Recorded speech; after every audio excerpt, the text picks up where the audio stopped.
que é fundamental para o franqueado dar certo? É o primeiro negócio dele. Se ele para tratar o restaurante como segundo ou terceiro, esquece que vai dar errado.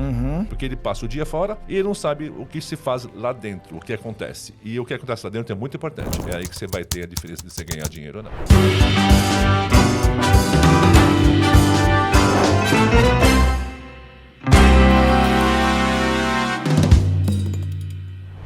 Você que está começando a assistir esse podcast aqui, tem uma dica para você. A gente faz uma sessão estratégica com os nossos especialistas para analisar o teu negócio e ver se tem oportunidades de melhoria. E pasme, isso é gratuito. E se você tiver interesse, clica no link que está na descrição desse vídeo. Fechou? Você que é empreendedor do mundo da gastronomia, você está pensando assim, eu queria criar um negócio, eu queria ser relevante no mundo da gastronomia, eu queria usar uma marca que eu criei para criar outras marcas, para que as pessoas embarcassem na minha marca para fazer os negócios dela. Cara, a gente vai conversar com uma pessoa que fez tudo isso e eu tenho certeza que você vai curtir muito esse podcast. Bem-vindo ao Fala Food Nation, obrigado. Sérgio Arno. Muito obrigado.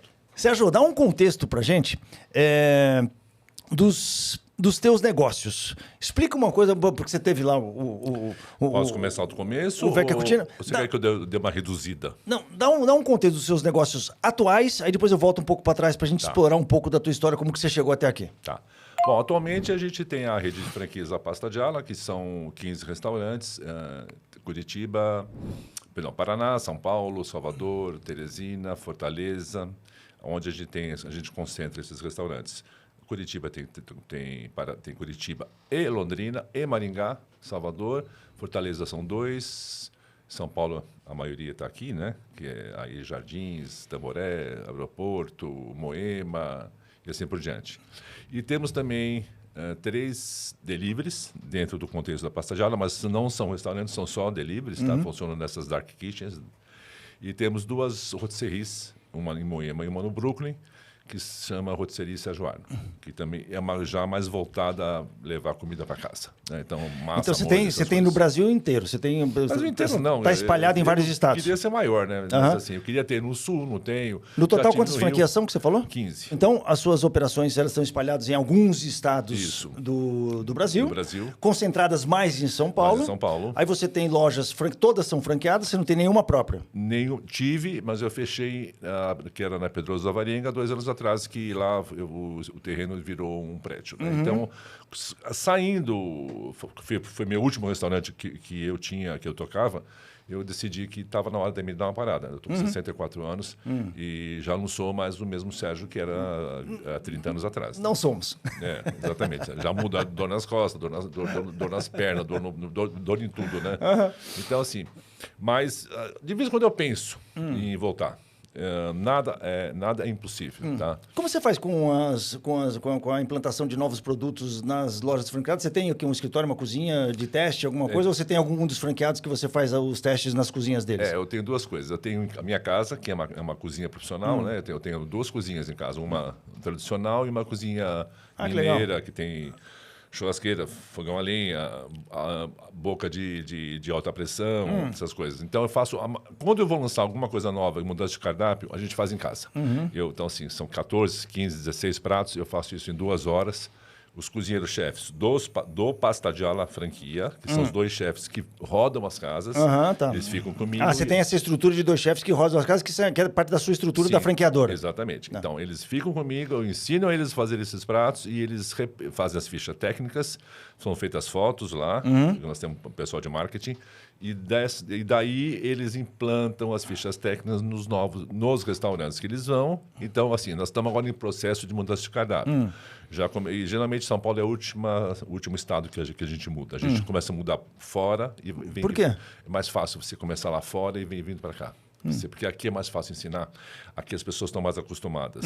Então, fora é mais complicado. Entendi. Então, Se você cumpre o desafio lá de fora, São Paulo vai ser tranquilo. porque, como a gente tem a sede em São Paulo, a gente tem toda a sede aqui. Nós temos escritório, nós temos diretora, nós temos marketing, nós temos divulgadora em redes sociais, nós temos produtora de novas peças, que faz dépliants, que faz as coisinhas, e temos os 2 cozinheiros. Qual a estrutura da franqueadora? Quantas pessoas estão na franqueadora? Todos esses que você está mencionando? 12, mais ou menos. Uns 12? É. Tá. Temos o pessoal de TI e...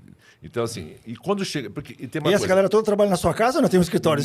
Não, nós temos escritório aqui na João Cachoeira, tá? Tá. Em casa, só quando tem pratos novos, tá? Ou quando tem uma Porque dúvida. você é o criador? Sou criador. Você é o criador de todos os pratos novos que saem. De tudo que eu já fiz na minha vida, eu sempre fui eu que fiz tudo. Tá. Né? Eu nunca tive um professor, tá? Tá. Esses chefes de cozinha são os replicadores da sua criação. Exatamente. Tá. Tá, exatamente. E... O que eu queria falar? Bom, é isso.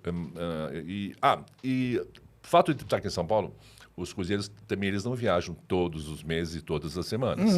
Para Então, todas as lojas. eles estão muito mais em São Paulo. Então, assim, é muito mais simples um franqueado de Moema. Ó, estou precisando de um negócio que aconteceu aqui, não sei, o cara está errando no molho, o cara vai lá na hora e faz. Para viajar não é bem assim. Né? Sim. O cara tem que pagar a passagem, tem que pagar o hotel. Por isso que você começa por fora. E é caro. Né? Por isso que é meio injusto, eu acho, muitas vezes, né? que o franqueado de São Paulo ele tem uma certa vantagem. Né? O franqueado de fora ele sofre um pouquinho mais. Tá. Você que já está assistindo esse podcast, eu queria te fazer um convite. A gente tem o Acelera Food Nation, que vai acontecer nos dias 23, 24 e 25 de junho de 2025. Você sabe que no Acelera só vem convidado top. A gente faz umas palestras que agrega muito conteúdo para os donos de restaurantes terem vitórias práticas nos seus negócios. E não, se você é desse mercado de food service, não dá para faltar. E se você quiser saber mais sobre o Acelera, o link está aqui embaixo na descrição do vídeo. Clica nele que você vai saber tudo sobre o Acelera. Para quem está pensando em franquear o seu negócio, uma pergunta básica assim que eu escuto muito.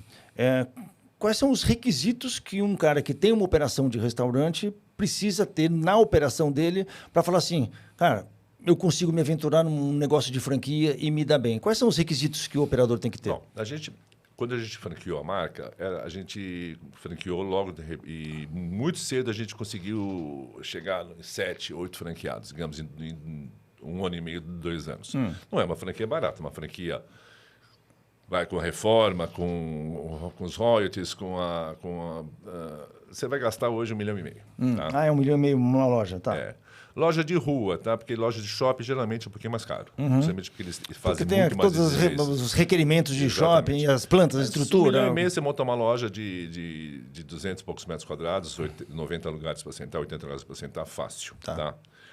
Porque isso o nosso salão é muito simples também. As mesas são mais simples, as cadeiras são mais simples. Então, assim, não é muito sofisticado. O Pasta nasceu justamente da segunda opção, né? Porque primeiro era o Vecchia e segundo era o Pasta. Eu vou te perguntar, já, essa transição de conceito, de mentalidade, de pessoa, do Vecchia para o Pasta. Mas vamos só, para a gente fechar esse loop, do requisito que um operador tem que ter para ele considerar-se potencial franqueador. Cara, é a pergunta que eu mais escuto, porque os caras, eles chegam no negócio e já pensam nisso, né? Falam, não, eles nem entendem do assunto ainda, mas falam, não, mas a minha visão é franquear meu negócio, é criar um negócio para sair franqueando.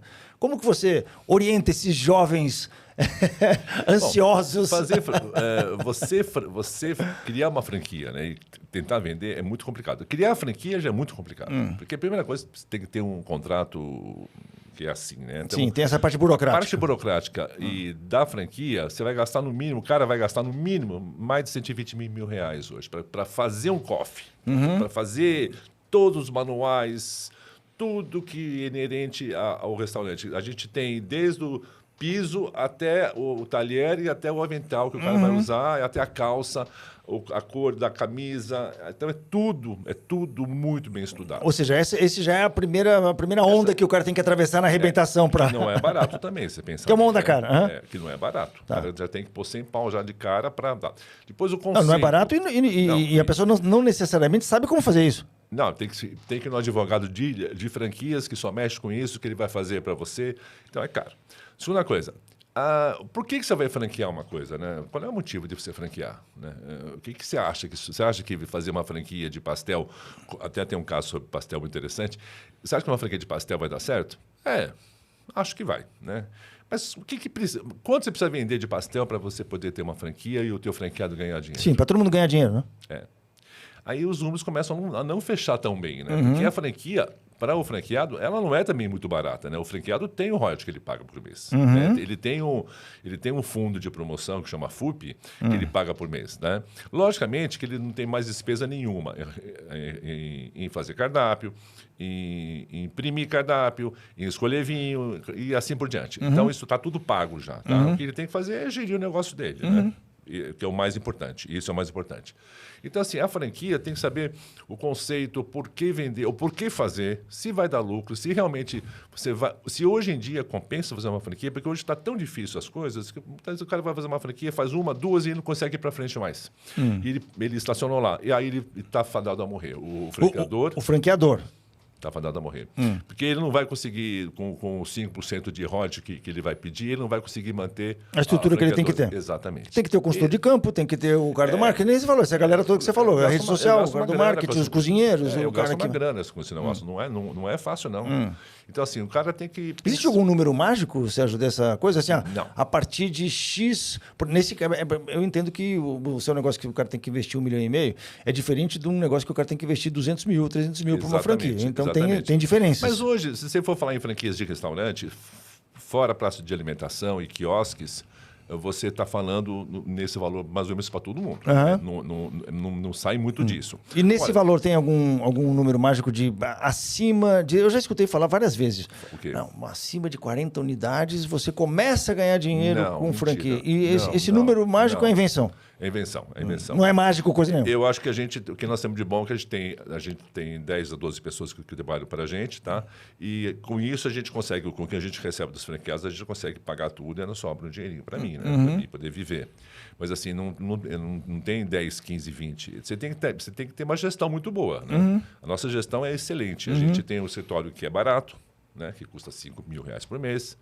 A gente tem pessoas que não são caras, que a gente também trabalha bastante.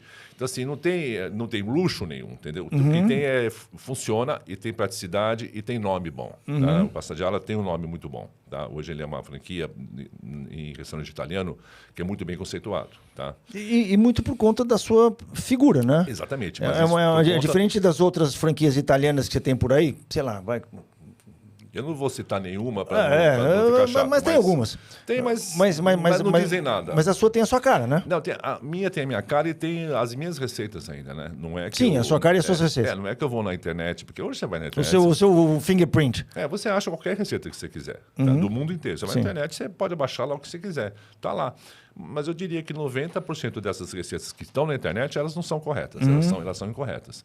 Por que o cara vai passar a receita certa, né? Se ele vive disso, né? Então, eu acho que muita coisa é errada. E tem muita coisa que eu vejo também, né? Você vai nesses sites brasileiros de receita, que são vários, né? Panelinha. Tudo gostoso. Tudo gostoso. Um copia do outro. Então, você vai ver a receita, elas são idênticas. Né? Então, um fez, a outra falou, pega lá e... Sim, não é uma coisa autoral. Não é coisa autoral, tá? Então, mas eu acho que o que tem... Primeira coisa, o que tem que ter um restaurante? Um cara que entenda de restaurante, né? Não precisa ser cozinheiro, tá? Mas então, esse operador que quer franquear o negócio dele, tá? Quais os requisitos que o cara tem? Quais as habilidades que um dono de restaurante tem que ter para ser um cara, um potencial sucesso? Então, vamos lá. Sendo franqueador. Tá. Não, sendo franqueado, né? Não, franqueador. Tá, o franqueador. Porque essa é a pergunta que eu mais escuto, que eu quero... A ilusão, o que eu quero, Sérgio, é matar a ilusão que o cara tem de que, é fácil. Eu tenho um negócio, o negócio está dando dinheiro, um dinheirinho aqui, não sei o quê, mas eu tenho esse sonho de virar um franqueador e franquear a minha marca para um monte de gente e ficar rico com isso. Como você responde a esse cidadão? Então, planejamento, fazer uma consultoria com você talvez seja uma boa ideia, entendeu? Ver o potencial, porque hoje o papel é uma coisa maravilhosa, né? Você bota o que você quiser aí, você escreve tudo e tá lá, tá aqui, ó, vai dar 2 milhões por mês. Tá aqui no papel, ó.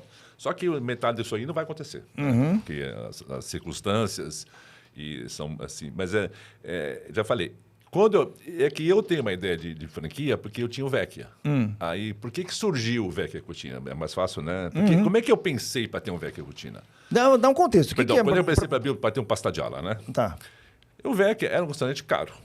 Ele estava nos top 5 durante muitos anos. Né? Então, tinha eu, o Tambuy, o Fasano, o Máximo. Tava nessa categoria. Isso, na categoria dos top 5. Tinha 3 estrelas pelo Guia 4 Rodas, Josimar também gostava, do Josimar também sempre falou muito bem. Esse pessoal antigo, se eu falar o nome de Saul Galvão, ninguém vai saber ninguém é Saul Galvão, mas era um grande escritor, Silvio Lancelotti. Silvio Lancelotti. E aí por diante. Quando eu comecei a perceber, depois de alguns 15 anos que eu estava no Vecchia, que as coisas estavam mudando. As pessoas não era mais aquele público, sabe, que tinha dinheiro, gastava tudo. Já tinha aquele público que gastava, já estava morrendo. Né? O Vecchia inaugurou em que ano? 87. Nossa, é de 87. Tá. Então, o público que E foi até que ano? Eu sou ruim de data, viu? Durou... Mas 2010? Durou 28 anos. 28 anos, 87. Eu sou ruim de conta. 2007, mais 8, 2015. Por aí. Tá. Talvez até um pouquinho antes, 2012, tá. Tá.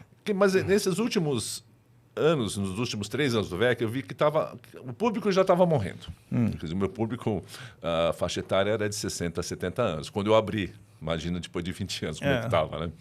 Os filhos, alguns iam, mas eu não estava renovando. Né? Por quê? Ele tinha esse estigma de ser bom, mas ser caro, né?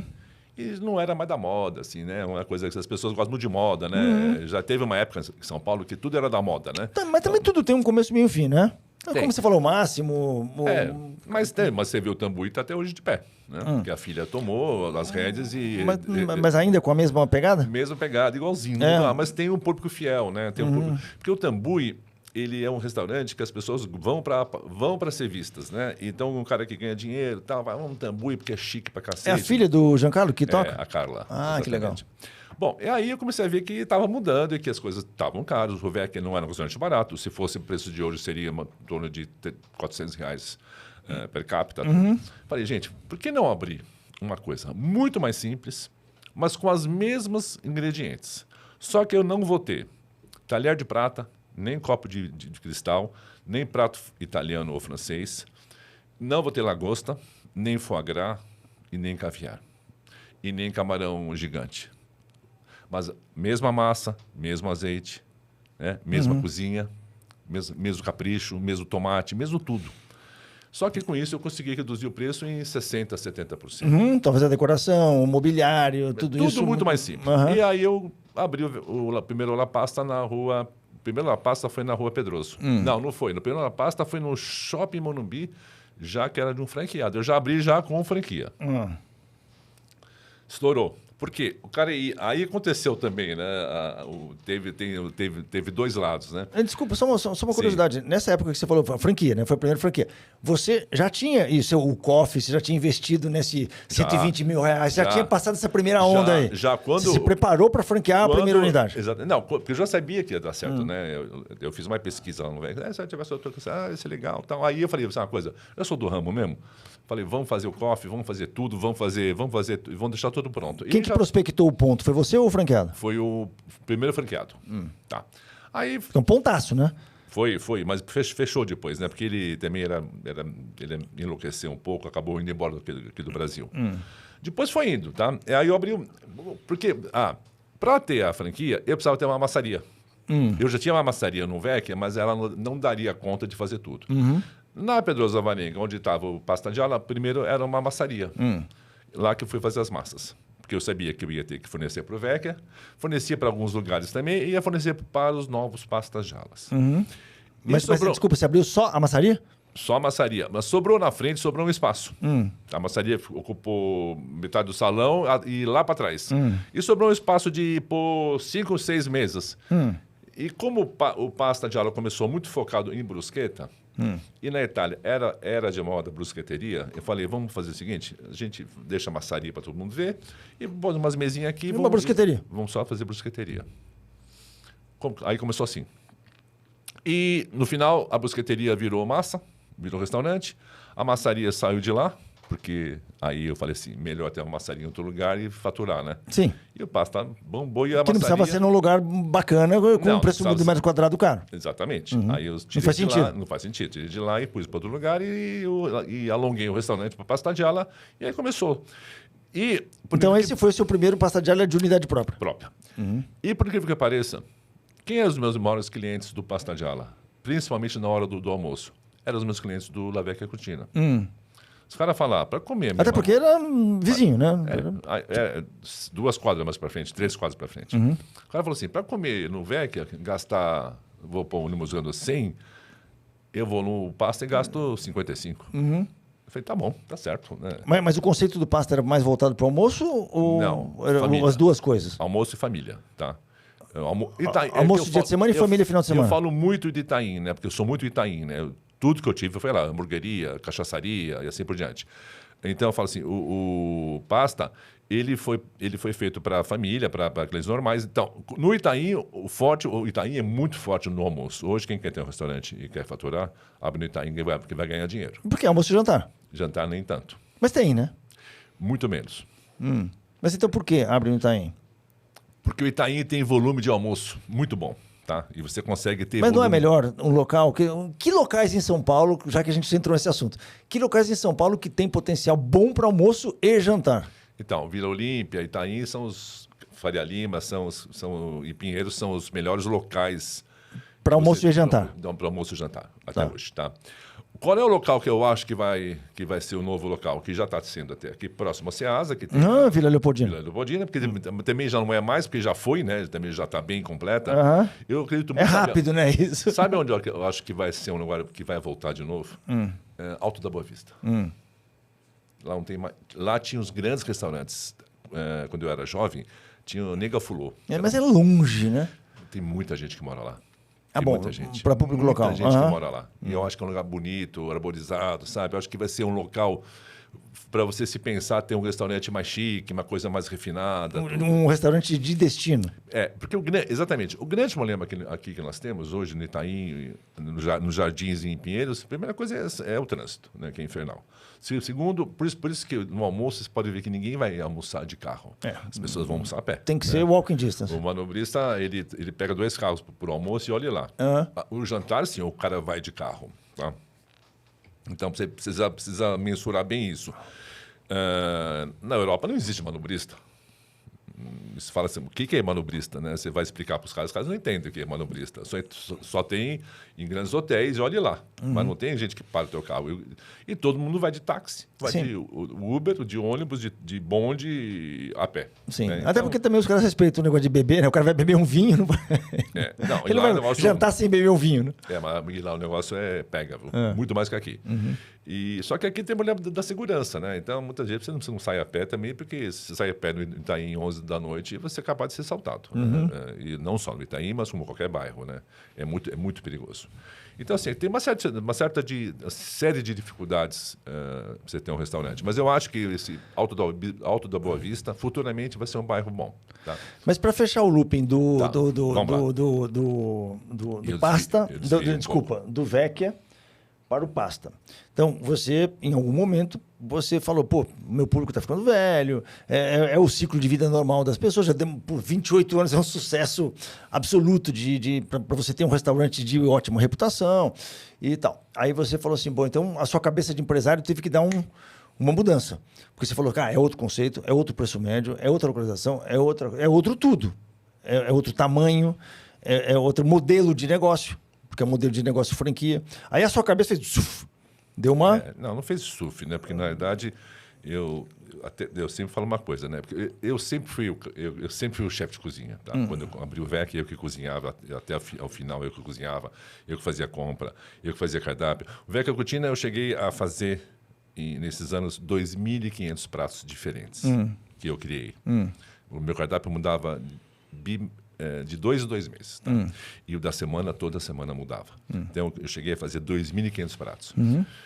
Você é cozinheiro raiz? Sou. Eu fiz um curso... Eu trabalhei na Itália 1 ano como cozinheiro. Mas, assim, eu sabia fazer tudo. Eu entendia do que eu estava fazendo. Né? E quando você... Porque eu fazia e tinha meus cozinheiros que estavam comigo há 20, 30 anos, todos, né? Quando eu fui para o pasta, foi a minha maior dificuldade. Eu admiti que eles iam fazer igual. Eu falava assim, não vai sair igual, não vai sair igual, não vai ser bom. E eu queria ter essa mesma qualidade que eu tinha no Vecchia, queria ter no pasta. E foi meu Você maior ficou problema. tenso? Não, eu nunca achei que era igual. Eu nunca achei que era igual. Que seria igual. Que é até hoje. Eu não acho que é igual, tá? Mas eu não posso lutar contra isso. Sim. Porque não tem 2 Sérgios ou 15 Sim, você tem que Sérgios. desapegar de alguma coisa. Aí eu preciso desapegar um pouco. Eu ensino as pessoas, eles sabem fazer, lógico. Mas não falta aquela coisa que nem eu sei te explicar o que é. Né? Falta alguma coisa. Tá? Vou te dar um exemplo. Ontem eu estava na loja lá, aqui no Brooklyn, na nossa rotisserie, e o dono da loja queria comer um carbonara, porque ele falou que nada presta. A rotisserie também é franqueada? Também é franqueado, Tá. 2. Né? Aí eu fiz para ele um carbonara, estava ele, um amigo dele e o outro sócio, né? Aí o cara levantou e falou assim, foi o melhor carbonara que eu comi no Brasil, fora a Itália. Eu falei, muito obrigado. Eu falei Qual é o assim, segredo do seu carbonara? Só pra gente fazer um parênteses aqui. é saber o tempo certo para o ovo não talhar e não virar um ovo mexido, tá? Você saber incorporar e virar um creme de ovo, tá? É isso o segredo de todo o carbonara, tá? O resto é fácil, tá? Você mistura o parmesão com ovo numa vasilha fora, pega a massa toda que está cozida, joga dentro desse negócio pouco a pouco, ou não? Você volta para uma panela? Como é que... Não, tá assim. Fala só esse truquezinho. Falo. O gema de ovo, tá? Só para vocês saberem mais ou menos as quantidades, o ovo aqui não é muito grande, tá? Então depende muito do tamanho do ovo. Mas vamos comer 2 pessoas, você pode pôr 4 gemas, tá? Tá, você usa só gema? Só gema. Tá. Na velha Itália dos nonos, eles usavam o ovo inteiro.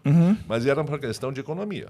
Tá? Você tem que ver que quando você joga... Usar meio ovo, meio inteiro, meio gema, não rola? Não rola porque eles não tinham muita comida. Então, um ovo inteiro era um ovo inteiro. Meio ovo é meio ovo. Mas aí você usa um pouco do caldinho também para dar uma soltadinha na gema. Já vou te explicar. Tá. Eu Faz. tô curioso. Aí nós temos que fazer... eu faço uma medida de 60% pecorino romano ralado, tá? E 40% de queijo parmesão ralado. Nessa misturinha da gema. Tá? Mas mistura tudo. Aí enche de pimenta do reino. Mistura, faz aquela pasta. Diala, faz aquela pasta de Isso. Aí você deixa aquele impasto que é grosso, né? Deixa pronto. Ovo, temperatura ambiente. Aí, o que você faz? Você vai fritar o guanciale, que é a papada do porco que hoje vocês acham em qualquer lugar. Não tem guanciale. Faz mal. Usa... Bacon. Não, pode usar a pancetta. Mas bacon... Não tem pancetta. Se não tem, você vai usar a porra do bacon. Então. Usa a porra do bacon, então. Tá certo. Mas assim, o certo é guanciale. Sim, não tem pancetta, não tem bacon. Tem um guanciale muito bom que eu usei outro dia. E se não tiver bacon, faz sem. Né? Aí bota mortadela se quiser, tanto faz. Né? Aí é foda. Aí faz o que você quiser. Aí eu já não vou mais nem falar a receita. Aí eu fritei. Frito bem, deixo bem dourado. Tiro fora, mas vai sobrar aquela gordura. Metade dessa gordura... Você usa um pouquinho na pasta. Metade dessa gordura No eu boto empasto. na pasta. Metade. Outra metade eu boto numa frigideira grande. Que não vai sobrar muito. Vai sobrar tipo umas 6, 7 colheres. Metade na pasta, outra metade eu deixo lá na coisa. Bota a massa para cozinhar. Pego uma concha da água da massa, que tem que estar com sal, logicamente, a água da massa, e boto também no ovo e mexo bem rapidinho para o ovo não cozinhar. Pronto. Já não é mais aquele pasto grosso, já vai estar líquido. Já deu uma né? diluídazinha. E deixa lá. Fez a massa. Massa está ao dente, retira. Tira a massa, escorre, bota na frigideira que está a gordura do bacon, que eu deixei lá. Tá. Liga o fogo. Puxa a massa lá um pouquinho, bota um pouquinho de água de novo na massa e com o fogo ligado, tá? Ok, agora vamos incorporar o ovo. Desliga o fogo e incorpora o ovo. Dentro da frigideira. Aí mexe. Se não mexer, ele vai cozinhar. Mexe. E ele vai começar a mudar a cor. Ele vai começar a ficar cremoso. Parece que você pôs creme de leite, mas não tem creme de leite. E mexe. E o bacon tá fora ainda, tá lá esperando. Bota a massa no prato. E esse bacon você não vai misturar na massa, você vai pôr por cima da massa. Porque se você misturar esse bacon na massa, na frigideira, quando você está lá mexendo... Ele deixa de ficar crocante. Acabou. Você matou a charada. E você joga uma salsinha de vez em Nada, quando? não, isso aí... Não faz você... Isso aí é coisa de brasileiro. Salsinha. Não, isso aí é coisa de brasileiro. Não, isso aí não joga nada. Se você vai jogar salsinha na Itália, eles vão te matar. Tá, mas vamos voltar. Foi depois desse parênteses culinário, Sim. que é muito Depois legal. dessa né? receita, né? Mas é legal a história do carbonara. Tá. Porque realmente pouca gente tem. Eu também sou desse que fica observando. Quando eu vou comer carbonara na casa de alguém, eu fico de olho. Eu tô ali conversando, não sei o quê, mas eu tô um olho aqui e outro olho na panela. Eu falei, esse cara não sabe fazer carbonara. Pouca gente sabe, né? O que é difícil, sabe? É o ponto certo. Sabe aquela pegadinha? É isso aí. É aquele ponto que pode ferrar com o prato. Exatamente. Né? Ou não ferrar. Ou não ferrar. Se ferrar com o prato, o que você faz? Gente, ferrar quer dizer o quê? Quer dizer talhar ovo. Talhou ovo, falei assim, gente, mudou a receita. Agora vocês vão comer macarrão com ovo mexido. Aí eu resolvi mudar de última hora. Dá para destalhar? Não dá. Você jogar uma água fria, dá um... Não, você consegue descozinhar um ovo? Não consegue, não dá. Tem vários segredos para você. Separou a gordura, separou do molho. Aí fica aquela... Aí dá para arrumar. Fica esquisito, né? Quando você faz um molho, né? Aí vai manteiga, você mexe, tá? Quando você vai olhar... Separou, né? Tá assim. Sim. Aí, mas eu fiz. Aí volta, separa. Aí bota água gelada e mexe que ele volta. Ele volta. A água gelada é um santo remédio às vezes, mas não por carbonara. Aí existe algumas técnicas que você consegue recuperar algumas coisas. Mas no ovo, não. No ovo Sérgio, só continuando no parênteses da culinária, o que eu reparo muito, eu tenho uma certa experiência de culinária também, comecei lá atrás sendo cozinheiro de restaurante. É que as pessoas não têm muito essa noção de que a água é um santo milagroso na cozinha. É verdade. Né?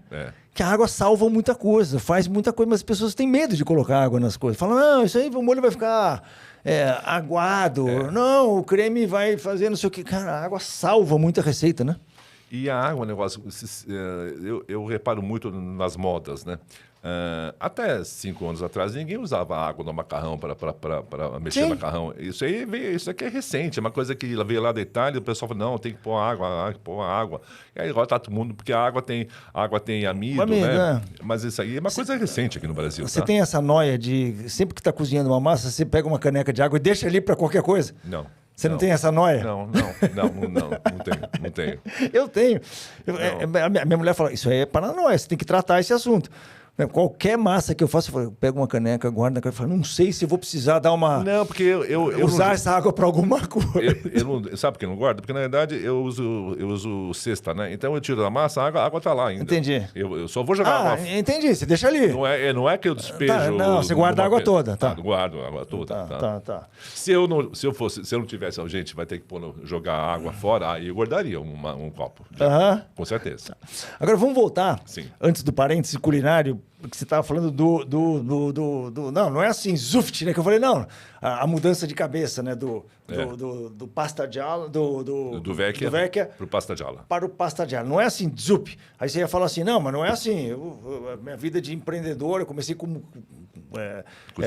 cozinheiro, mas não é assim que eu mudei a cabeça de empreendedor e tal. Como foi essa questão na sua cabeça de empreendedor, de mudar... Tem um restaurante bacanudo, todo mundo frequenta, restaurante mesmo, clássico, para um negócio que você falou assim, cara, eu vou ter que mudar de vida, de conceito, de modelo de negócio e de tudo. Você tinha esse conhecimento empresarial? Você Não. tinha amigos que te deram toque? Você se baseou em algum conceito de alguém? Não. Você pesquisou alguma coisa? Como foi essa transição? Dá um detalhe da sua cabeça nesse momento. Foi sozinha e foi errando muito, né? Também aprendendo. Porque eu tive, não sei se você sabe, a minha cabeça, depois que eu fechei o VEC, só fiquei com pasta. Não, quando eu tinha o VEC ainda, eu acho que eu já tive... Eu tinha feito outras coisas também fora o pasta gialla. A gente está esquecendo de um momento muito importante... do nosso grupo, né, naquela época, né, do grupo Sérgio Warner, porque só tinha eu, né, não tinha mais ninguém. Eu resolvi que eu ia fazer hambúrguer, que eu ia fazer uma hamburgueria moderna, que não existia ainda. Eu lembro, da Joaquim. Eu fui para Miami. Como chamava a hamburgueria? General Prime Burger. General Prime Burger. Nossa, eu ia muito lá. Eu fui para Miami, fiquei em Miami 1 mês. Eu fui todas as hamburguerias que existiam, né? Eu comia, almoçava hambúrguer e jantava hambúrguer, né? Até, não é que eu ia lá olhar o cara fazer, o gosto é diferente, isso aqui é bom, isso aqui não é bom, isso aqui é bom, isso aqui não é bom. Eu fui pesquisar. Quando eu abri a General Prime Burger, na rua Joaquim Floriano, foi a primeira hamburgueria do Brasil que tinha várias opções de hambúrguer. Smash, inclusive, já existia. Foi a primeira hamburgueria do Brasil que fazia milkshake de Nutella. Primeira hamburgueria do Brasil que fazia milkshake com sorvete em Häagen-Dazs. Tá? Era muito bom, eu fui várias Não, vezes. E foi a primeira hamburgueria que inovou nos blends, né? Então tinha blend de picanha, blend de fraldinha, blend de costela, blend de linguiça e carne, que era o que chamava dupla face, né? A gente inovou, eu inovei muita coisa e a gente foi muito copiado. E a sua ideia quando você abriu essa hamburgueria era só você sozinho também? Não, eu tinha sócio. Eu tinha o Ari, mas que ficou muito pouco tempo, porque o Ari tinha um contrato que ele não poderia ter nada de carne. Ah, o Ari Cosé? O Ari Cosé. Ah, que legal. Tinha o Vessel, né? O cara da Éder, que eu criei um produto novo para a Éder, que foi o Big Hot Dog, né? Que era uma salsicha que a gente queria, uma especial. E o outro cara é meu sócio. Tá? E aí, no fim, o Ari saiu, depois o outro vendeu, e eu fiquei por último. E aí eu tinha um sócio, aí entrou um sócio pesado, investidor, tá? Cara rico, muito dinheiro.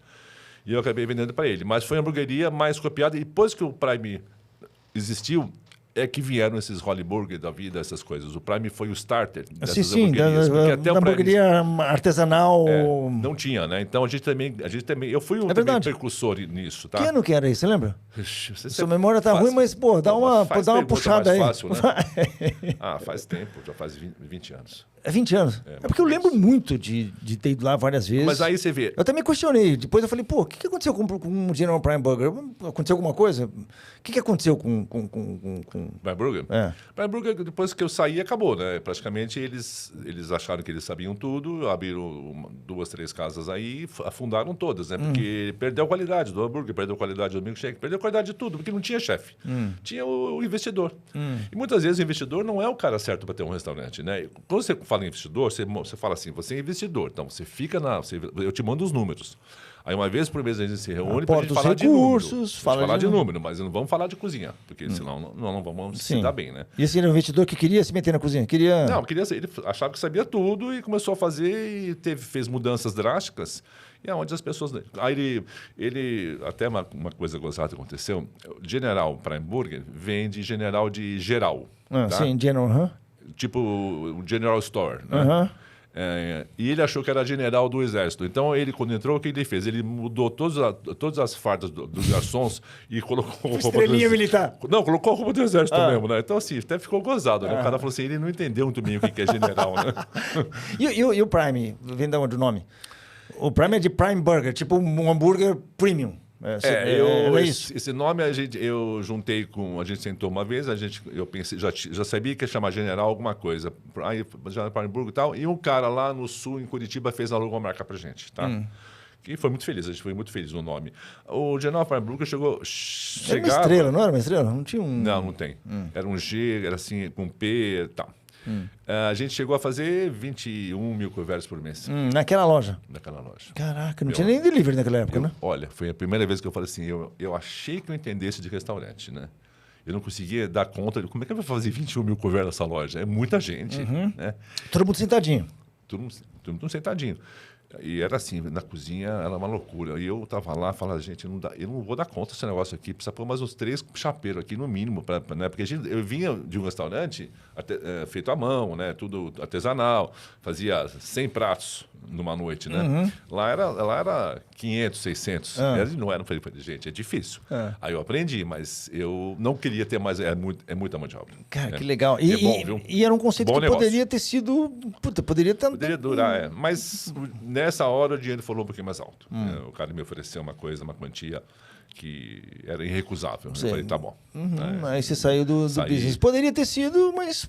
Poderia, mas foi bom assim. Mas também você não era majoritário nessa questão, Não, né? não era majoritário. Então também não era interessante. Eu não queria ser majoritário, mas só que realmente ele quis ser majoritário. Então ele comprou todo mundo e chegou a minha vez ele ofereceu um valor que valia mais que o dobro do que valia. Eu falei, tá bom. Qual a lição mais importante que você tira desse episódio da hamburgueria na sua vida? De empreendedor? Eu acho que tinha muito sócio no começo, tá? Muita gente palpitando, tá? E eu vi que esse restaurante é um negócio difícil de se tocar, né? Muito difícil, muito pessoal, é uma coisa... E quando tem muita gente... Fala isso olhando para aquela câmera ali. Quando tem muita gente... Para convencer a galera que tem que se preparar antes de abrir um negócio E quando tem muita gente se metendo junto, ou seja, muito investidor lá, os sócios todos querendo palpitar em tudo, nada vai dar certo, porque o garçom não sabe mais se houve aquele ou aquele ou aquele. Sim. O cozinheiro não sabe se houve aquele ou aquele, né? E o estoquista não sabe se compra aquilo ou aquilo. Então, assim, tem que ter uma pessoa tocando e acabou. Investidor, o nome está assim, investidor. O cara investe, ele não vai lá palpitar, tá? Então, talvez essa seja a principal lição. Você vai fazer um negócio com um monte de sócio, beleza, ó, conselho é conselho. Embaixo do conselho tem um diretor-geral. Isso. E esse diretor-geral é que manda na operação. Se você tiver algum problema, alguma coisa, você vai falar com esse diretor-geral. Você nunca vai falar com a operação, é isso? Não, nunca. Senão a operação, você vai perder a rédea de tudo. Se você é o encarregado de tudo lá em cima os caras ficam falando para os outros que não, que eles estão mandando, aí você perdeu a mão e o restaurante perdeu a mão também. Então, eu vejo muita gente abrir restaurante junto e muita gente quebrando depois de um ano por causa disso, tá? Cara, muita gente, os caras jovens, muito jovem que ganhou um dinheirinho, porque é uma grande verdade, né? O que tem de jovem juntando com 10 jovens e querendo abrir um negócio e achar que vai ser maravilhoso, por quê? Porque eu juntei uma galera. Tem alguns que estão indo bem, que são inteligentes, né? Sim. E tem alguns que não. Mas assim, qual é o grande... Por que restaurante, né? Tem uma coisa... Por que as pessoas querem tanto abrir um restaurante, gente, né? Por que não abre uma sapataria, uma borracharia, uma concessionária de carro, né? Mas os caras acham lindo porque tem o glamour do restaurante. Todo mundo quer receber os amigos no restaurante dele. Quer tomar vinho junto, quer tomar um whisky. Isso é uma grande verdade. Isso é uma coisa que o ser humano pensa. Poxa, se eu tivesse o meu restaurante, em vez de receber em casa, eu ia receber lá. Sim. Né? Ele acha que vai fazer essa função, o restaurante. E você... Até na primeira semana pode ser que seja verdade, mesmo assim não vai ser verdade, porque vai ser um puta perrengue na primeira semana. Vou te falar uma coisa. Você vê que você não tem amigo quando você tem restaurante. Porque o amigo acha que você tem que pagar as coisas para ele. Então ele vai no seu restaurante, senta com você, aí você fala, vamos embora, obrigado. Não, obrigado não, tem a conta, mas eu vou pagar? Falei, vai, né? Uma coisa que... Qual o seu negócio? Tem uma concessionária. Você fala, se eu for na sua concessionária, não, aí eu posso pegar um carro e dar uma banda com ele? Aí ele fica puto e não volta nunca mais. Então, assim, os seus amigos não são amigos, né? Então, assim, todos os meus amigos que eu tinha, que iam em casa, se bem que não iam, porque na época não tinha nem em casa, eu era pobre babu. Mas você via que as pessoas não se sentem na obrigação de pagar a conta. Tá? Então, esse é o grande problema também. Então, o cara começa a ver que não é bem assim a história. A história é diferente, né? Isso o amigo acha que pode comer de graça ou beber de graça. E o sócio também, né? O sócio também. O cara tem uma sociedade de 7 pessoas, todo mundo acha que... Não pode, bicho. A gente já tentou... Adoro o teu restaurante, porque eu posso sentar aqui todo dia e comer de graça. Não é assim. Eu sou o rei da fórmula. Já fizemos fórmula de tudo. Desconto de 20%, 30%, 12%, sei lá o quê.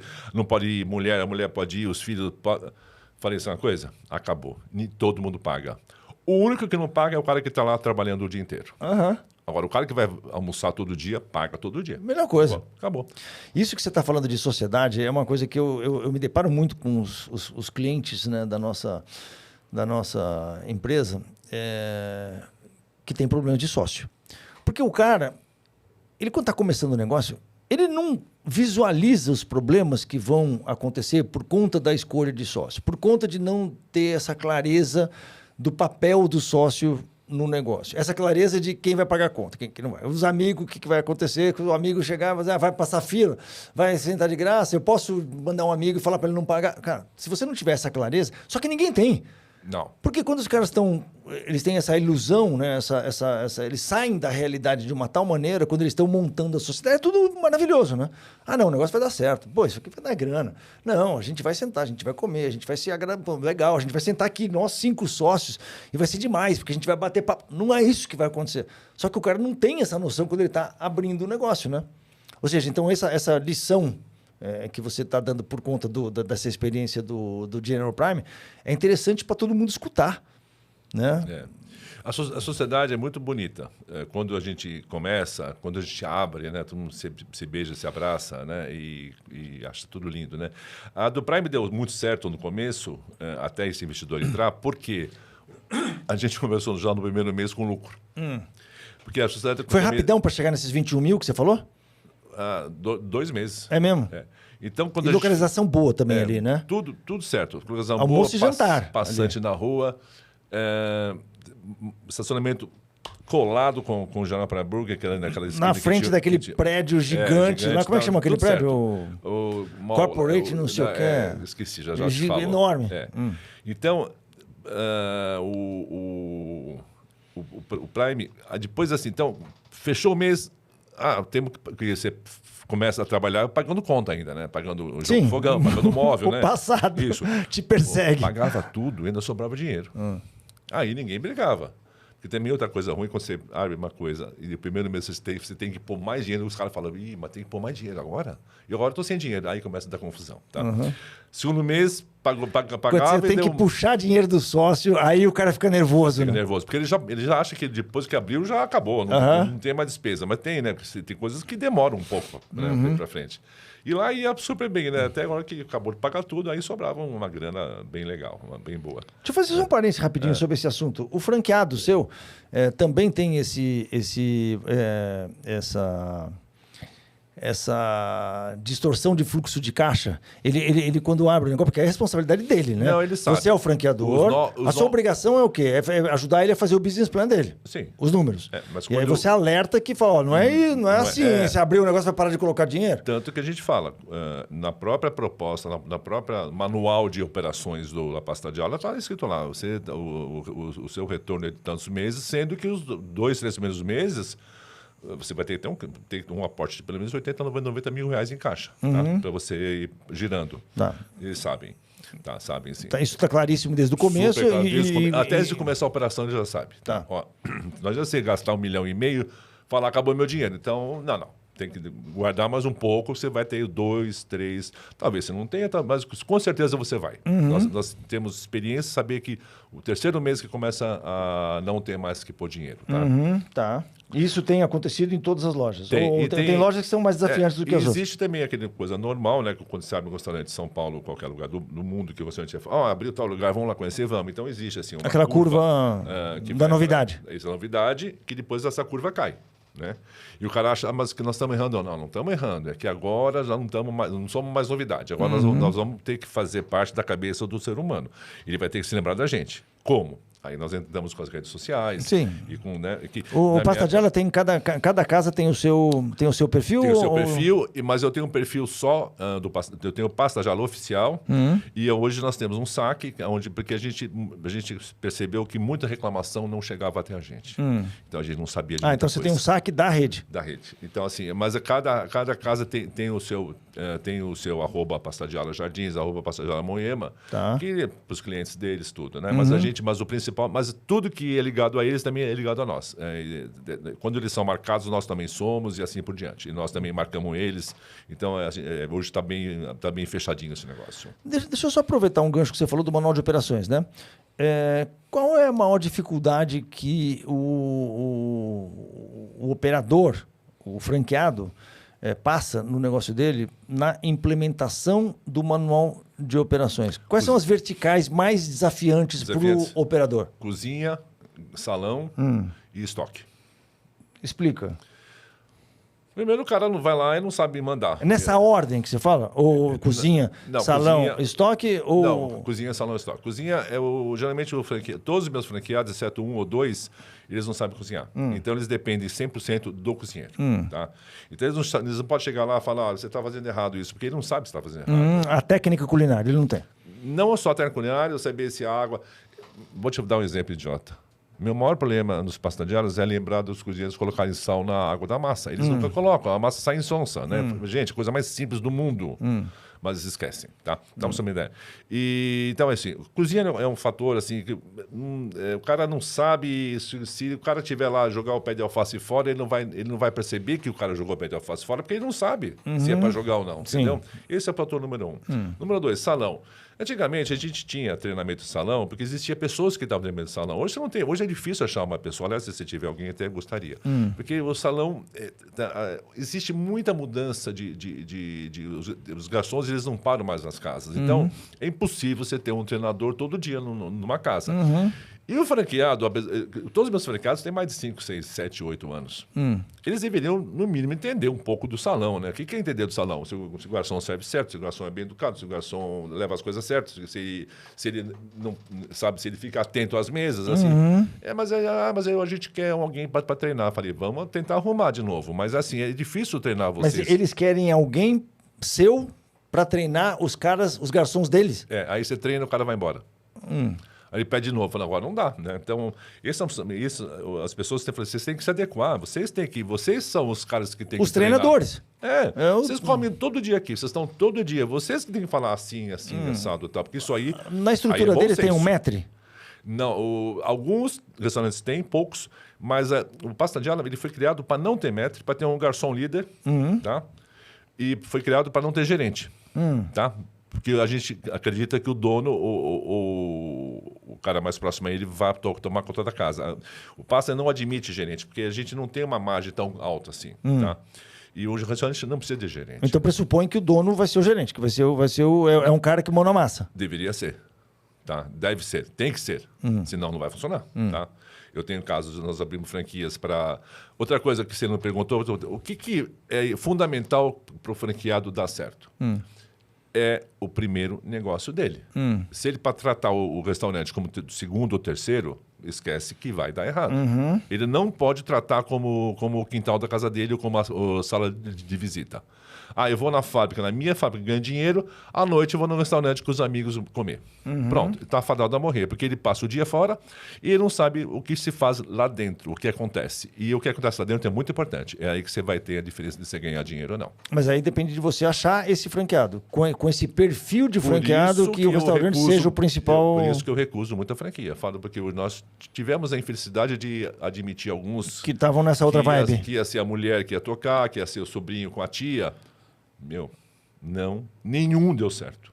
Os que deram certo são todos que trabalham. É impressionante. Isso não tem mais dúvida. Eu tenho certeza absoluta. E como você constrói o seu funil de encontrar franqueados? Os novos franqueados vêm da onde?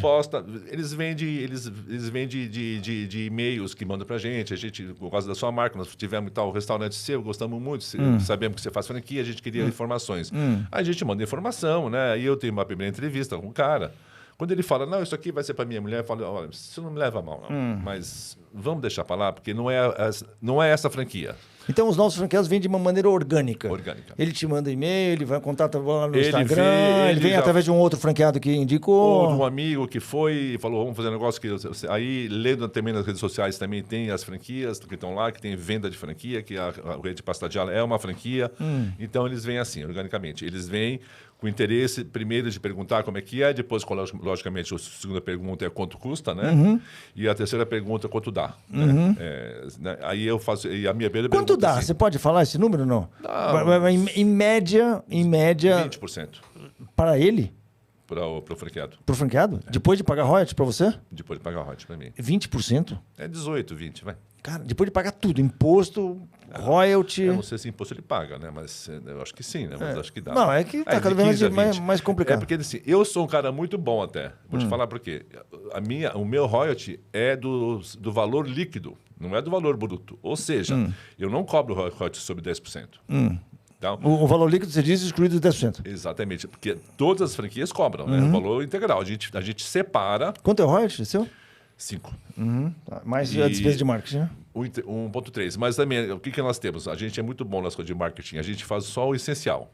Então, quando a gente chega num caixa X, nós temos 300 mil reais em caixa. A gente não cobra mais. Entendi. A gente usa... Porque, na verdade, esse dinheiro não é meu. Você não cobra mais o 1,3%? Não, 1,3%. Não cobro porque eu tenho bastante caixa. Sim, mas aí depois, quando você começa a cobrar de novo, aí o cara fala, pô, essa despesa não está no meu orçamento. Não, mas ele sempre... Quando a gente não cobra, ele fala... Não vale a pena você continuar cobrando e fazer um caixa de marketing para você? Nós já temos um caixa de marketing feito, por isso que eu não cobro. Quando eu chego num valor X, eu paro de cobrar. Aí a gente usa esse valor de acordo com a vontade deles e as nossas, né? Porque a gente tem que... Porque esse dinheiro, volto a dizer, não é meu, esse dinheiro é integralmente deles. Eles têm acesso à conta. Existe um consenso sobre o uso desse dinheiro pra entre todos. você e os franqueados? A gente Você faz o quê? Uma reunião? Faz uma reunião, faz um board, a gente propõe, assim, nós temos isso aqui para fazer isso. O que vocês preferem? Ah, isso. Ok, feito. Tá. Vai precisar de... Não vai, nós temos Essa dinheiro. reunião tem uma periodicidade X? Era muito espaçada. Agora a gente teve uma reunião semana passada, retrasada, a gente decidiu, porque é muito difícil reunir todo mundo. Nós vamos fazer primeiro com dois, pelo menos dois franqueados. Tem cara que vem lá de longe. Não, eles fazem online. Eles estão online com a gente. Tá. A gente vai fazer de cada 4 meses agora, tá? As coisas sérias. Porque o dia a dia eles recebem CI, né? Com o mercado interno. Assim, todos os produtos que estão lá na CI sou eu que falo, você pode usar, tá? Então, todos os produtos têm que passar por mim, eu tenho que ver se é bom, aí eu boto na CI, boto condição de preço, onde é que ele compra e tal. Se eles quiserem, tá? Porque, na verdade, eles não são obrigados. Eles têm uma obrigatoriedade de usar a massa, que é nossa, tá? E só isso. O resto, assim, se o cara tem o verdadeiro dele... Você fornece a massa? Forneço. Senão eu não botei o padrão. Tá? Só a massa você fornece? Só a massa. O molho não? Não dá para fornecer molho. Como é que eu forneço molho lá para Fortaleza? Lógico. A massa é seca, né? Mas o molho é feito de tomate pelado italiano, Sim. tá? Eles têm essa especificação é rigorosa. Agora, se for na cozinha lá olhar, talvez não seja. Talvez seja um outro tomate, né? Mas, um et. Mas se eu pegar, vai ter uma bronquinha. A gente não cobra multa nada, mas fala, gente, não dá para trabalhar. A gente sabe se o cara é bom ou não pelo volume de vendas, tá? Sim. Você tem uma noção. Se a casa fatura... 600 mil reais por mês e de repente fatura 400, vocês falam tem alguma coisa tem errada, alguma né? coisa acontecendo aí. Tem alguma coisa acontecendo aí. E nesse momento você faz o quê? Como é que você ajuda o cara? Você manda seu consultor lá? Manda o consultor. O consultor é o chefe de cozinha, chefe de mas que ele cozinha. também faz a leitura total. Faz. Não é só a cozinha. Não, e eu vou também, a gente vê onde é que está pegando e tal, e a gente arruma. Tá? Algumas coisas é difícil, mas a maioria a gente arruma. Tá. Ô, Sérgio, a gente já está finalizando. Sim. Já estamos indo por fim, infelizmente, porque esse papo está tão gostoso. Se você fosse começar do zero, num negócio de alimentação, com a experiência de 300 anos que você tem, aí... Hoje, começar do zero. Nesse negócio. Se hoje você fosse começar... fosse abrir outro restaurante. Não, se você fosse começar um negócio gastronômico, você fala assim, cara, que nem você era, né? Eu adoro a cozinha, eu tenho essa vontade, eu tenho essa paixão na vida, eu quero ter um restaurante e tal. Você vai começar do zero, você tem uma página em branco para desenhar ali. Com toda essa experiência que você tem. Tendo já feito hamburgueria, tendo já feito um restaurante bacanudo, um restaurante menos bacanudo, mas com uma pegada formatada bacana, o que você faria hoje? Que conselho você teria que dar para o cara que está escutando a gente aqui, que quer entrar nesse negócio? O que você diria para esse cara? Eu acho que ter restaurante que nem eu tive, até o Pasta, é uma loucura, porque você tem muitos insumos, né? Eu escolheria uma coisa de poucos insumos, primeira coisa, tá? Uma coisa que... Mas não um monoproduto. Não, que não é um monoproduto, mas vamos te dar um exemplo mais fácil. Otimizar os insumos. Uma hamburgueria, você otimiza os insumos, né? Você tem a carne para todos os hambúrgueres. Você pode ter um mais fino, um mais grosso, um com picanha e um com alcatra, mas é sempre carne moída e a compra é pequena. Tá, então o primeiro conselho é tirar a complexidade de estoque. De estoque, de insumos, principalmente. Você conseguir fazer... Uma pizzaria, uma coisa prática. Você tem a massa de pizza, acabou, né? Tomate, praticamente 90% acabou. O resto você tem. Em meia dúzia de bolzinho ali, você resolve. Frango desfiado, calabresa, mussarela, 4 queijos. Acabou. Não é, são coisas mais simples. E são mais fáceis, porque você tem um padrão muito melhor também. Mas a concorrência também é gigante nesse ramo, né? Quanto menos complexo, mais concorrência. Muito. Aí você tem que ser bom em marketing, posicionamento, Exatamente. branding. Aí você tem que procurar um cara que é bom de pizza, um cara que sabe o forno maravilhoso. É isso, mas aí é marca mesmo, aí tá? Eu acho que faria isso. Assim, eu tenho uma ideia de abrir um outro restaurante. Até vou te explicar o porquê. Adianta aí. Adianta porque é uma coisa que eu pensei muito. Eu não queria abrir um outro Pasta. Vamos supor se eu fosse abrir um outro. Não quero. Sabe por quê? É muito trabalho. Eu quero abrir um restaurante de tripa. Sabe o que é tripa? Tripa mesmo? É dobradinha. Sim. Eu sou bom em dobradinha. Bota bom nisso. Dobradinha italiana, dobradinha... Caralho, eu nunca escutei falar na minha vida alguém que quisesse abrir um restaurante de dobradinha tripa. Italiana, dobradinha francesa, dobradinha portuguesa, dobradinha espanhola. São a mesma coisa, só que sabores totalmente diferentes. E eu tenho certeza absolutíssima que isso ia fazer muito sucesso. É mesmo? É. Você fala, mas é ruim. Não, não é ruim. As mulheres... Mas você falou que vai abrir, você pretende abrir? Tô pensando. Porque Nossa, ousadíssimo. Muito, mas eu tenho certeza que daria certo. Muito certo. Ninguém vai abrir antes que eu, hein? Cara, adorei. Restaurante de tripa. Eu anotei aqui tripé, não é tripa. É. Eu conheço alguns que tem uma tripa deliciosa. La Triperia, aquela triperia é o nome que chama Itripai. Italiano também. tripa é tripa? É tripa, é que o salário É com dois P's, não? La Triperia, não. Eu acho que não. Eu acho que é. Aqueles caras em Firenze são muito famosos, que tem aquelas combis, que lá na Itália é muito normal você comer um sanduíche de bucho, né? Sim. Não só de bucho, como também de estômago, tudo. Que é muito bom, por sinal. Eu acho que faria sucesso. Eu não faria sanduíche, eu faria prato mesmo. Você sentar, uma cumbuca, vem borbulhando, com arroz ou com a polenta. Uma polentinha do lado. É. Porque assim, você fala, mas você acha que vai dar certo? Gente, quando eu fazia no VEC, eu fazia tripa no VEC, direto. Eu fazia de sugestão, vendia tudo no mesmo dia. Vendia 40 buchos.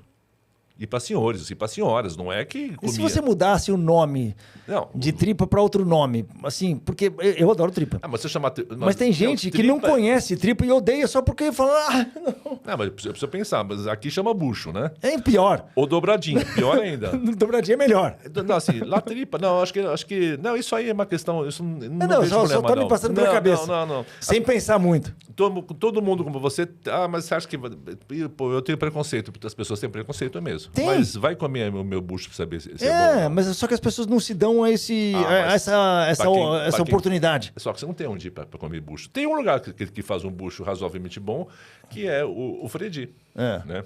Se você pensar bem, faz um bucho modo de Cayenne, que chama, né? Que é um bucho francês. É bom, não é grande coisa? Não é, mas é bem razoável. Mas eu quero ver, eu quero frequentar a sua triperia. Eu tô pensando. La Triperia. E o nome é bom, né? La Triperia é ótimo. Porque também a compra é muito focada em 10 insumos. Sim. Tripa, né? Temos 3 tipos, temos casinha de abelha, temos a tripa 1000 folhas e temos aquela tripa normal. E não deixa de ser escalável um negócio desse. Linguiça, né? Salsicha, linguiça espanhola, cebola, cenoura, salsão, tomate, não tem muito mais o que pôr aí. Mas os gostos mudam muito, né? Sim. A tripa fiorentina... Você pode ter um cardápio de tripas. Eu vendia até ter 5 ou 6 e, logicamente, queria fazer também outras coisas junto, tá? Mas, assim, seria muito focado nisso. Sim, o conceito seria esse. Seria esse. Seria muito legal. Esse interessante. Que eu acho que é um conceito que... eu estou pensando, né? Aos poucos, estou vendo se dá certo, se não dá certo, tudo. Ô, Sérgio, tem alguma pergunta que eu não te fiz que eu deveria ter feito? Eu acho que não. Acho que... Não, eu acho que você... Alguma coisa que você possa acrescentar para o dono de restaurante que está nos escutando aqui? Não, acho que... Então, assim, já falei, ser dono de restaurante é difícil. Viu? Outro dia alguém falou, não sei se foi para você, eu vi uma cara falando, e é verdade, né? Você tem que ser cozinheiro, comprador, recursos humanos, finanças, né? Marqueteiro, conselheiro sentimental, né? Psicólogo, psiquiatra, aguentar os bêbados. Então, assim, não é fácil. São muitas funções, né? Por isso que eu ficava na cozinha muito e pouco no salão. Eu não gostava de ir para o salão. Eu ficava nervoso. As pessoas me chamando e queria, isso aqui é meu amigo, isso aqui é meu amigo. E o salão, cozinha, você está lá dentro, ninguém te vê, ninguém fala com você. E você faz o seu serviço. Né? Eu sou muito mais do back do que do front. Muito mais. Pô, que legal. Eu me sinto mais à vontade. Lógico, eu gosto. As pessoas me perguntam hoje, você não sente falta, né? Você estava sempre na mídia e sei lá o quê. Eu falei, mínima falta. Até hoje as pessoas me ligam para ir na televisão fazer receita. Eu falo, não vou. Eu não tenho mais saco de juntar toda a tralha, põe em potinho. Volta a cena 50 vezes. Não, você vai fazer ao vivo e o cara te dá 10 minutos no final do programa, você tem que chegar 4 horas antes, fica sentado olhando aquele programa chato de galocha. Aí você tem que fazer a receita em 10 minutos. E aí, para ficar no ar 10 minutos, numa emissora à tarde que ninguém vê. Sim. Falei, não, você não está mais nesse rolê. Você está com uma filha pequena, uma neta pequena? Não, filha. É uma filha? Pequenininha?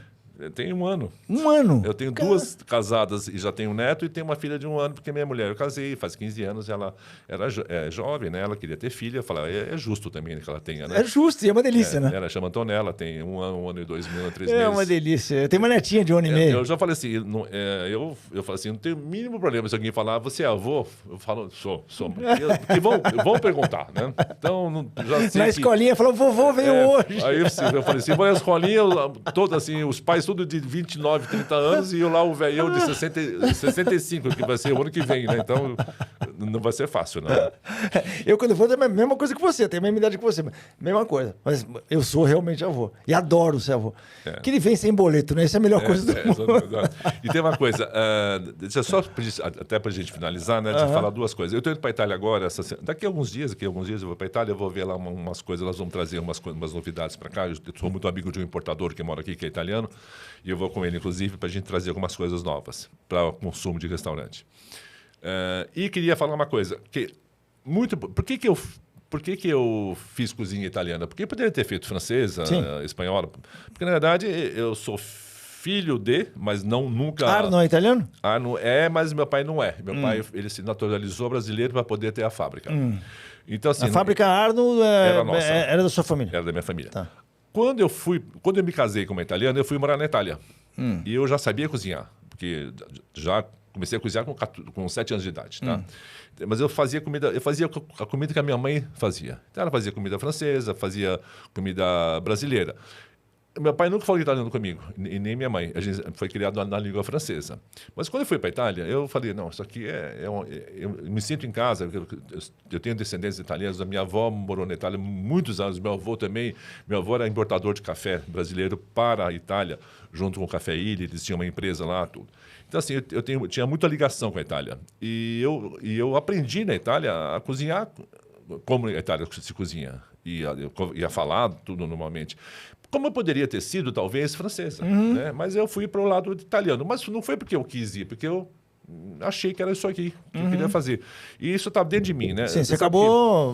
Cozinhar é uma coisa que nasce com você, né? Você nasce cantor, você nasce pintor, lógico, depois você tem que aprimorar suas técnicas. Mas isso está dentro de você, né? Quando você é o dom, você tem a oratória muito boa, isso você sabe orar, você sabe fazer. Fiz escola, depois eu fiz uma especialização. Mas quando eu fui cozinhar, eu já sabia cozinhar. Para mim não era difícil cozinhar. Era muito simples. Eu era muito raciocínio. Eu tenho que fazer isso para isso. Aí, exatamente. Aí eu fazia. Eu nunca tive dificuldade. Tá? E nenhuma língua e nenhuma cozinha. Eu cheguei a ler mais de 15 mil livros de culinária. E eu posso fazer uma comida japonesa, uma comida tailandesa, uma cozinha... Tanto faz. Mas o que te pega mesmo é italiano, né? Não, é que eu estou mais acostumado. Tá? Mas eu também adoro italiano.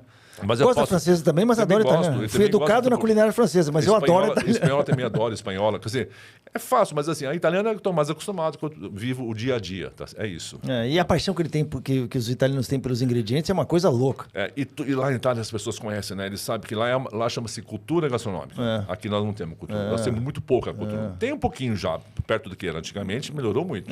Mas você tem que ter cultura gastronômica, saber por que lá existe, como é que é feito, da onde que veio, né? Sim. É isso aí, isso que é mais importante. Se você não viver isso no dia a dia, você nunca vai ser um bom dono de restaurante. Você tem que... Isso tem que estar na veia. Se não tiver essa paixão. Exatamente. Sérgio, brigadão, cara. Adorei essa nossa conversa. Se alguém quiser conversar comigo, Sérgio Arno... @ Não, é Chefe Sérgio Arno. Chefe Sérgio Arno no Instagram. No Instagram, tá? Chefe Sérgio... @ Chefe Sérgio Arno. Isso. Sérgio. É a única coisa que eu tenho, porque o resto eu não tenho nem e-mail, para você ter uma ideia. Eu também não uso muito, não. Por isso, obrigado por tudo, viu? Gostei muito de vir aqui. Esse programa é um programa muito importante para restaurante. Eu acho que se eu pude dar alguma coisa, ótimo. Foi ótimo, foi muito bacana. Obrigadão, então. Valeu. Até mais. Tchau, gente.